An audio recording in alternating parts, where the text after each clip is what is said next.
What if the way you've been trying to help the people you love is actually destroying your own mental peace? Most people make one critical mistake when dealing with difficult relationships. They believe that if they just try harder, explain better, or care more intensely, they can change the other person's behavior. And today, I'm going to reveal why this approach is neurologically impossible and what you should do instead. But first, you need to understand why everything you've been taught about helping others is incomplete.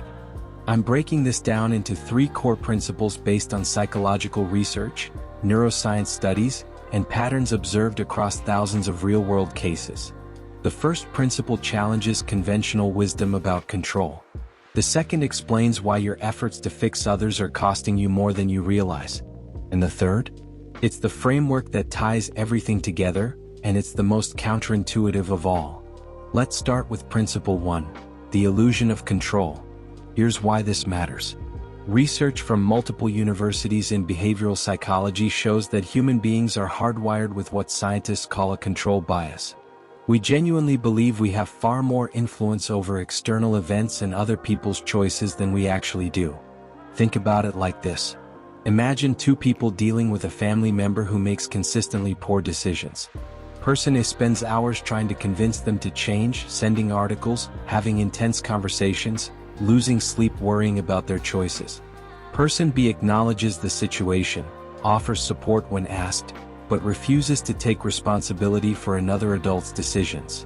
6 months later, research shows person A is experiencing significantly higher levels of anxiety, resentment, and emotional exhaustion, while the family member's behavior hasn't changed at all. Person B maintains their mental peace and actually has a healthier relationship because there's no underlying tension or manipulation. Here's what's actually happening in your brain. Neuroscience research reveals that when you try to control another person's behavior, your prefrontal cortex activates the same stress response as when you're facing a physical threat. Your body releases cortisol. Your nervous system stays in fight or flight mode. And here's the kicker, this stress response occurs whether or not your control attempts are successful. But here's where it gets really interesting. Studies in cognitive psychology show that the more you try to control an outcome you can't actually control, the more your brain reinforces the illusion that you should be able to control it. It's a self-perpetuating cycle. You try to change someone. It doesn't work, so you try harder. You believe if you just find the right words, the right approach, the right moment, they'll finally understand. But the reality is this: you cannot change another person who doesn't want to change. No amount of logic, emotion, or persuasion can override their free will. And every minute you spend trying is a minute you're not spending on the one person you actually can change, yourself. Now let me pause here for a second. I know what some of you might be thinking right now. You're wondering, if I can't change them, does that mean I just give up on people I care about? Does that make me selfish or cold? Great question. And the answer reveals something deeper about human psychology. There's a massive difference between supporting someone and taking responsibility for their choices. Support means being present, offering help when asked, and maintaining your boundaries. Taking responsibility means sacrificing your peace, exhausting yourself emotionally, and trying to force an outcome you cannot control. Research shows that people who practice healthy boundaries actually maintain stronger, more authentic relationships than those who engage in codependent rescuing behaviors. Because when you stop trying to control someone, you stop resenting them. And when resentment decreases, genuine connection becomes possible again. Let's move to principle 2, the cost of emotional labor. Most people dramatically underestimate how much energy they're spending on trying to manage other people's lives, choices, and emotions. Psychological research on emotional labor shows that when you take on responsibility for someone else's well-being, you're engaging in what's called vicarious stress. Your nervous system responds as if their problems are happening directly to you. Consider this scenario. Someone you care about is in a relationship that you can clearly see is unhealthy. They complain to you constantly. You give advice. They don't take it. You watch them make the same mistakes repeatedly. You feel frustrated, helpless, anxious. You lose sleep thinking about their situation. You rehearse conversations in your mind about what you'll say to convince them. Here's what's happening physiologically. Studies using brain imaging technology show that when you're preoccupied with someone else's problems, Your brain's default mode network stays activated, meaning your mind never fully rests. You're essentially living two lives, your own and theirs. And the research is clear. Chronic emotional labor without boundaries leads to compassion fatigue, anxiety disorders, and even physical health problems. Cardiovascular studies show that people who engage in high levels of unreciprocated emotional labor have elevated inflammation markers and increased risk of stress-related illness. But here's the part that most people miss. Your excessive worry and intervention isn't actually helping them, it's often enabling them. Behavioral psychology research on learned helplessness shows that when you consistently rescue someone from the consequences of their choices, you're actually removing their motivation to change. They learn that they don't have to solve their own problems because you'll always step in. You become their emotional crutch and they become your source of stress. It's a lose-lose dynamic disguised as love. Now here's where people disagree. Some argue that if you love someone, you should be willing to sacrifice your peace for their well-being. I personally believe that's a fundamental misunderstanding of both love and help. Real love includes boundaries.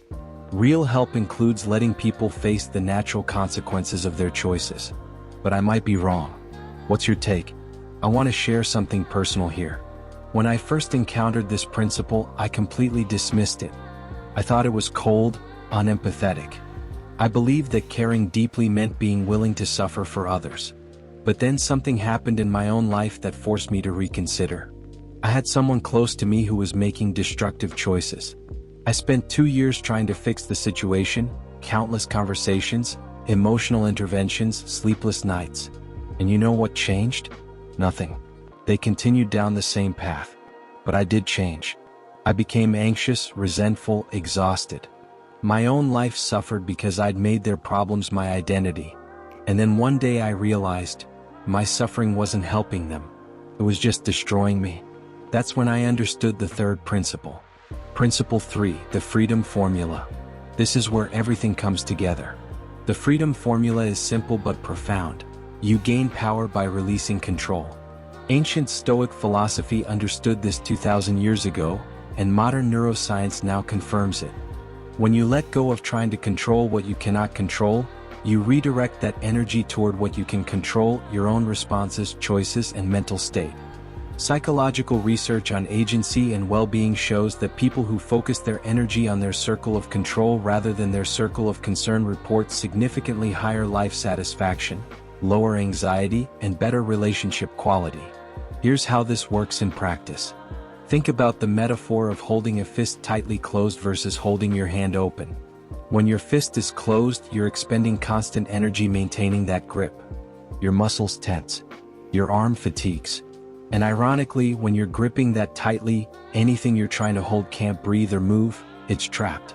But when you open your hand, you release the tension. You conserve energy. And paradoxically, you actually create space for things to rest in your palm by choice rather than force. That's what letting go looks like emotionally. Letting them make their choices. Letting them face their consequences.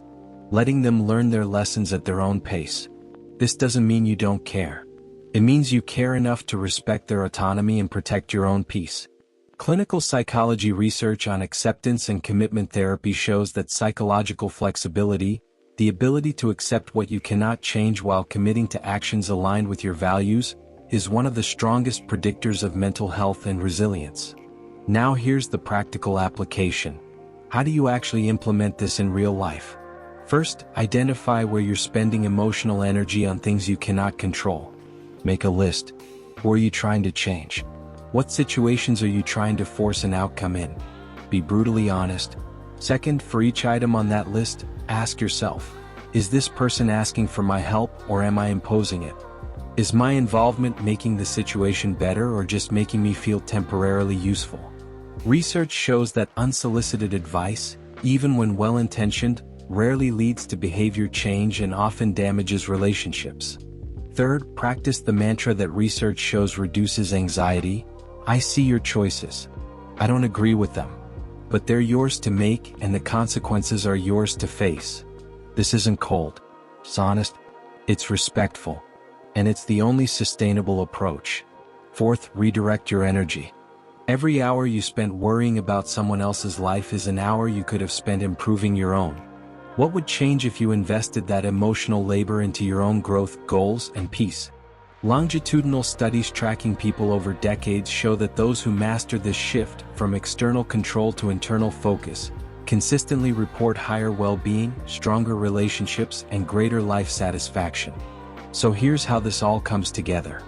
These three principles aren't separate, they're interconnected. The illusion of control keeps you trapped in exhausting efforts. The cost of emotional labor drains your energy and health. And the freedom formula is what liberates you from both. When you apply them together, here's what changes. Your anxiety decreases because you're no longer responsible for outcomes you can't control. Your resentment fades because you're no longer sacrificing yourself for people who didn't ask for it. Your relationships improve because you're showing up as your authentic self rather than as a fixer or rescuer. And most importantly, you reclaim your power, not the power to change others, but the far greater power to choose your own peace regardless of what others do. Here's what I want to know from you. Which of these three principles resonates most with your current situation? Is it the illusion of control, the cost of emotional labor, or the freedom formula? And more importantly, what's one relationship where you need to apply this today? Drop your answer in the comments because I'm replying to every single one.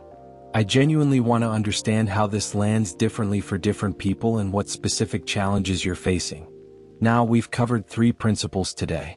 But there's a fourth element we haven't discussed, the guilt that shows up when you start letting go.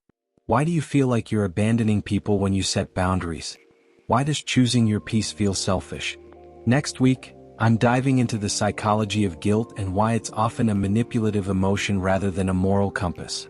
And I'm going to share why learning to distinguish between real guilt and false guilt might be the most important skill you can develop. Before you go, I want to genuinely thank you for spending this time with me today. The fact that you're still here tells me you're serious about change. That's not common. If this resonated with you, hit subscribe so you don't miss next week's video on guilt and boundaries. And if you found value here, share this with one person who needs to hear it, maybe someone who's exhausting themselves trying to fix everyone around them. Until next week, remember, letting them doesn't mean you don't care.